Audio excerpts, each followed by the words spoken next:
About 6 months ago, I made a video detailing some upcoming fan games that I was genuinely looking forward to. I since unlisted that video, since I don't believe that it's too accurate anymore. There's nothing wrong with any of the fan games featured, but my tastes have changed a considerable amount in the previous months. So I thought, what better time than with the new year to reevaluate my picks for my most anticipated fan games. Starting off the list strong with Dearwood by Bonzi. This was actually revealed quite recently, only being a couple months old. Surprisingly, I haven't heard much talk about it since its initial reveal. Dearwood is a more classic-styled fan game, with 5 nights, an extras menu, and other goodies. The thing that sets Dearwood apart from others like it is the creepy and borderline disturbing art direction. This is definitely one of Bonzi's strengths, as his previous game Nightstars was similar in approach, attempting to be more unsettling than scary. Speaking of which, Dearwood is Nightstars' sequel/follow-up. I say that because its developer made it abundantly clear that those two games are on completely separate timelines. The only similarities they share are its lead cast of killer animatronics. Everything else is completely different. The most notable difference is in its story. In Nightstars, you were a guard who fell asleep on the job. It was a very simple story for a very simple game. However, in Dearwood, a small diner in the woods is rumored of being haunted after the recent passing of its owner. You are a paranormal investigator who wants to come back each night to gather proof that the restaurant is haunted. It's definitely a step up in complexity from Nightstars, which is a more than welcome change. If there's one thing I'm really looking forward to seeing in Dearwood, it would have to be the gameplay. Nightstars was a pleasant surprise, as its gameplay managed to keep me engaged through an albeit pretty long and slow one-night runtime. I'm very curious to see how Dearwood manages to one-up its predecessor, considering they have a much longer runtime to work with now. Dearwood looks so promising, I really hope it sticks to the landing when it releases. Poppy's 3, or Pop 3s, is the third installment in the Poppy and Buddy series by Rotus. It's a quaint little series that gained some attention for its unique game engine choice. I'd say about 90% of all Five Nights at Freddy's fan games are made in ClickTeam Studio, the same game engine as its source material. However, the footage you're seeing right now from Poppy and Buddy's 2 was made entirely in Scratch. Yeah, the same game engine used in schools to teach beginner-level coding skills was used to make a full-length FNaF fan game. There's a whole science behind how this game is able to run. I'd advise looking at the game page to see all the small details that go into making this game actually playable.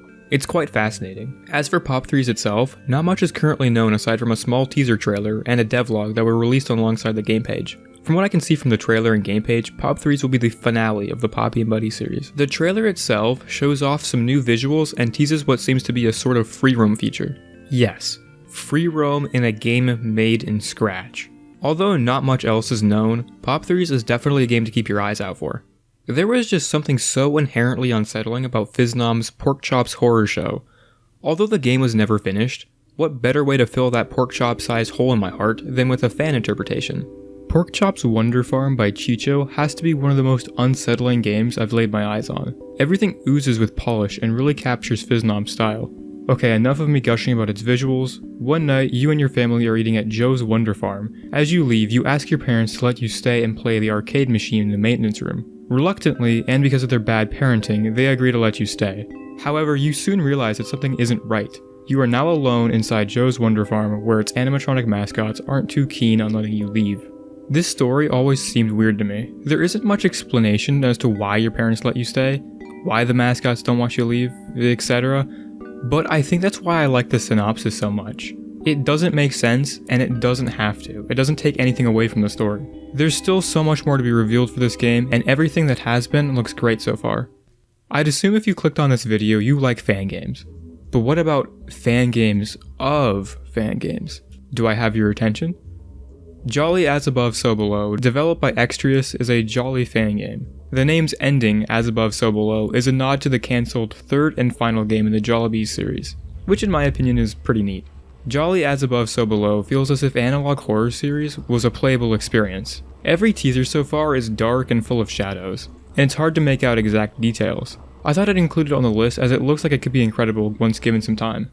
Earlier this year, I played Mary's Arcade for the very first time, and I have to say, it's probably my favorite fan game at the moment. It's a damn near perfect experience. It's short, sweet, looks great, feels great to play, and it's got some genuinely amazing ideas. So when I saw that there was a sequel in development, I flipped. This is exactly what I needed, a sequel to one of the greatest experiences I've had with FNaF, this time being a lot bigger. I mean that in a literal sense. The game is being advertised as Mary's Bigger Arcade. And I have to say, after looking through the game page at least twice a day for the past 2 months, this might be one of the best stylized fan games I've seen in a long time. In Mary's Arcade 1, there was always this vintage feeling present. From the Windows XP styled UI to the duller colors and darker areas, there was something so visually pleasing about it. Maybe I'm just a sucker for more retro styled environments.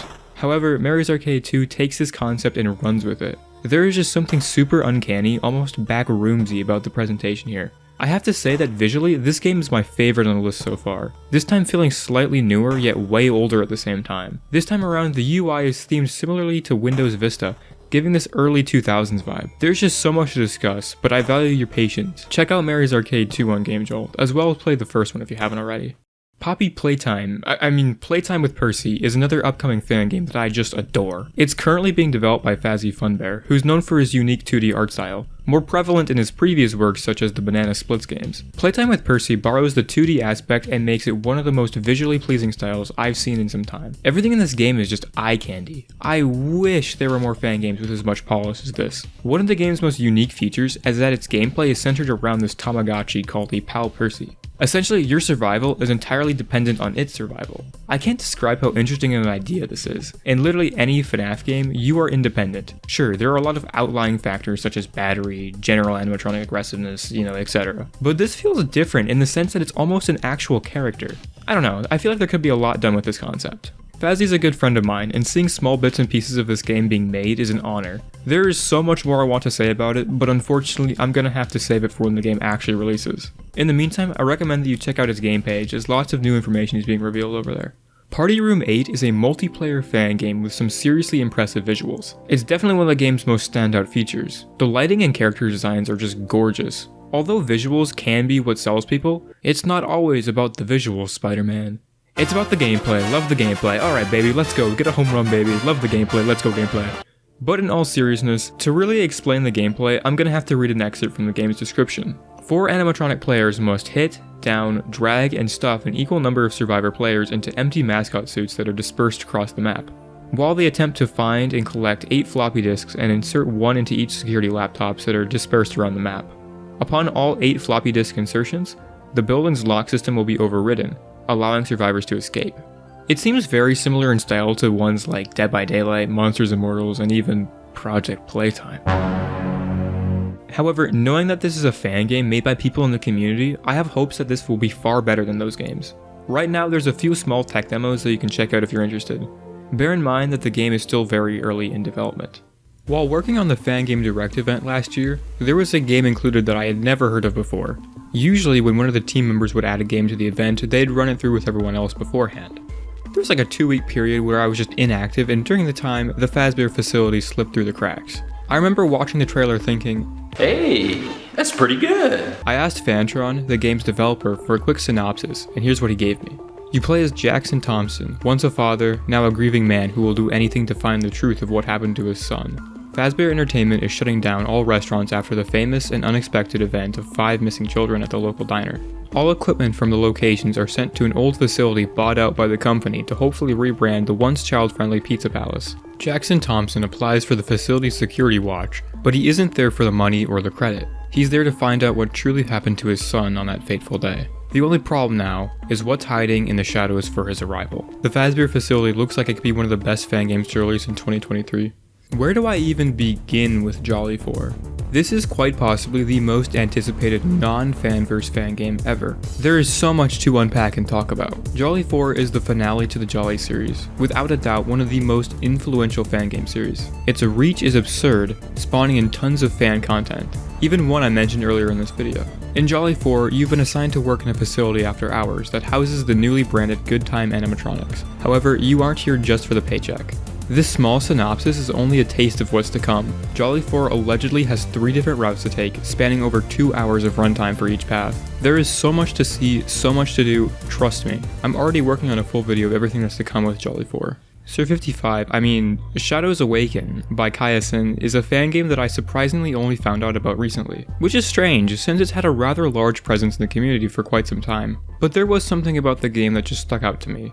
These models are pretty good. There's just something so organically creepy. It might be these vein things, the textures used, I don't know. As for the game itself, it's a short test game.